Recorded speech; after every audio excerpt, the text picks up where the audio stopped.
તુષારી વેકરિયા, નારી શક્તિ મહિલા મંડળ માધાપર એની બહેનો કાયમ જ્યારે અવનવા આયોજનો કરતા હોય છે ત્યારે હાલમાં ચૈત્ર માસ ચાલી રહ્યો છે અને ઓખાહરણનું ખૂબ જ મહાત્મ્ય હોય છે ત્યારે બહેનો દ્વારા સરસ્વતી શાળાના પ્રાંગણમાં તારીખ 3, 4 અને 5 દીપભાઈ આચાર્ય શ્રી દીપભાઈ દ્વારા એમની સંગીતમય ટીમના સથવારે આ આયોજન કરવામાં આવ્યું અને ખૂબ જ સુંદર આયોજન રહ્યું। ખાસ ઓખાહરણ જ્યારે રાત્રે કરવામાં આવતી હોય છે, પરંતુ અમે લોકોએ સાંજનો ટાઈમ રાખ્યો હતો, કારણ કે બહેનોને સરળતા રહે। બહેનો ઉપર બાળકોની, ઘરની અને ઘણી બધી બહેનો હોય છે જે વર્કિંગ વુમન છે, તો એના કારણે અમે ખાસ સાંજનો ટાઈમ અને રજાના દિવસો શુક્ર, શનિ અને રવિ લીધેલા હતા અને આ આયોજનમાં અમારા આખા મંડળની બહેનો જેમનો ખૂબ જ સાથ સહકાર રહ્યો છે અને ખાસ દાતાઓનો અને યજમાન પદે પણ અમારી જ બહેનો, સભ્ય બહેનો રહેલી હતી અને ખાસ હું આભાર માનીશ અહીંથી કે હર હંમેશ અમને ગામની દરેક બહેનોનો ખૂબ જ સાથ સહકાર દરેક કાર્યક્રમમાં રહેતો હોય છે અને આ વખતે પણ અમને સાંપડ્યો છે। સાથે સાથે તમારો પણ અહીંથી આભાર માનીશ કે અમારી દરેક પ્રવૃત્તિઓને તમે આ સોશિયલ મીડિયા દ્વારા ઉજાગર કરતા રહો છો। આવી રીતે હું દરેક અમારી સભ્ય બહેનો, તમારો ગામની દરેક બહેનો અને આ સંસ્થાનો કે અમને સરસ્વતીનું પ્રાંગણ પણ મળતું રહે છે કાયમ, અહીંથી હું દરેકનો આભાર વ્યક્ત કરું છું। વ્યાસપીઠ પર બિરાજમાન શાસ્ત્રી શ્રી દીપભાઈ, નારી શક્તિ મહિલા મંડળના સ્થાપક તુષારીબેન વેકરિયા તેમજ નારી શક્તિ પરિવારના સભ્યો, બહેનો, માતાઓ, બહેનો અને બાળકો, નારી શક્તિ મહિલા મંડળની સ્થાપના 2023માં કરવામાં આવી અને નારી શક્તિ મહિલા મંડળની પ્રવૃત્તિઓ જેમાં સામાજિક, આર્થિક, શૈક્ષણિક, બાળકોને લગતી, જીવદયાને લગતી દરેક પ્રવૃત્તિઓ કરવામાં આવે છે।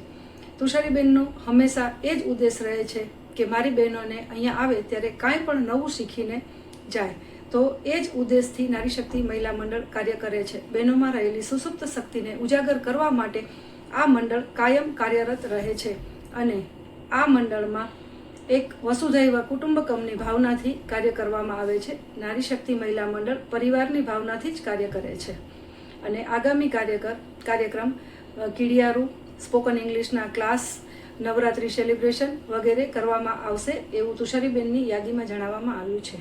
જય શ્રી કૃષ્ણ। નારી શક્તિ મહિલા મંડળ, નારી શક્તિ મહિલા મંડળ એટલે તુષારીબેન વેકરિયા, ઉષાબેન મચ્છર અને વર્ષાબેન ઉમરાણાનું એક અનેરું સાહસ। અનેરું સાહસ કઈ રીતે કે તેમાં 300 બહેનો અલગ અલગ જ્ઞાતિના જોડાયેલા છે। આપણે કહેવાય કે પોતાની એક જ્ઞાતિનું પણ મંડળ ચલાવવું અઘરું છે, તો આ તો 300 બહેનો ને 300 બહેનો અલગ અલગ જ્ઞાતિના સાથે જોડાયેલા છે। અને આમાં કહેવાય કે અનેક પ્રવૃત્તિઓ થાય છે, જીવદયાની પ્રવૃત્તિઓ, ચકલાને ચણની પ્રવૃત્તિઓ, કીડિયારાનું અને એની સાથે સાથે વૃદ્ધાશ્રમમાં જઈને વૃદ્ધો સાથે સમય પસાર કરવો, નિરાધાર વ્યક્તિઓ સાથે, તેને પણ નિરાધાર કહે કે પોતાના પરિવારથી વિખૂટા પડી ગયેલા, એની સાથે પણ આખો દિવસ પસાર કરવો। એની સાથે સાથે આનંદ મેળાનું જે કહેવાય કે આયોજન કરવામાં આવે છે અને એ જ મહત્વને અત્યારે બીજું ભક્તિમય વાતાવરણ ઊભું કરવામાં આવ્યું છે। કઈ રીતે કે આને અગાઉ પંડિત મહારાજ દ્વારા સંગીતમય સત્યનારાયણની કથાનું આયોજન કરવામાં આવેલ અને અત્યારે ચૈત્ર મહિનાનું જે મહત્વ છે, ચૈત્ર મહિનામાં દરેક ઓખારણ વાંચાવાય છે કે કઈ રીતે કે તેને કે ઓખારણથી સારું એમ સારું કહેવાય છે। આ ઓખારણને પણ સંગીતમય રીતે વાંચવામાં આવ્યું છે 3 દિવસ। એમાં ઉષાબેન મચ્છર, વર્ષાબેન ઉમરાણીયા અને તુષારીબેન વેકરિયાએ અને એની કમિટી મેમ્બર સાથે બધાએ તનતોડ મહેનત કરી છે। પણ આ મહેનત ખાલી કહેવાય કે વાંચનાર અને સાંભળનાર અને પૂજામાં બેસનાર એને સમય મર્યાદિત હોય છે, પણ આ લોકોએ તો અગાઉ જઈને ઘણું બધું કાર્ય કરવું પડે છે અને આ કાર્યમાં એ લોકોએ તનતોડ મહેનત કરી છે અને 3 દિવસને પરિપૂર્ણ કર્યા છે અને ભક્તિમય રીતે ખૂબ સરસ રીતે આમ કહેવાય ને સાંભળવાનો એક અનેરો લાવો મળ્યો છે। આ સાંભળવા સાથે કહેવાય કે રાસ ગરબાનું પણ આયોજન કરેલ છે અને કહેવાય ને બીજી પણ પ્રવૃત્તિઓ એની સાથે કરવામાં આવી છે અને બહેનો ખૂબ કહેવાય ને ભક્તિમય સાથે એનામાં ઓતપ્રોત થયા છે। અને આ સિવાય પણ નારી શક્તિ મહિલા મંડળ દ્વારા કે તુષારીબેને એક બીજું પણ કે દર રવિવારે કહેવાય ને કે પોતાને દરેક બહેનો જે કંઈ બિઝનેસ કરતી હોય એ પોતાની એડ દ્વારા કે બીજા સાથે સંપર્કમાં આવે છે અને પોતે કઈ પ્રવૃત્તિ કરે છે તેનાથી પોતાની કહેવાય ને કે જે કાર્ય કરે છે તેને પણ એક વેગ મળે છે। તો આ પણ એક ખૂબ સરસ કાર્ય તુષારીબેન દ્વારા કરવામાં આવે છે। અસ્તુ।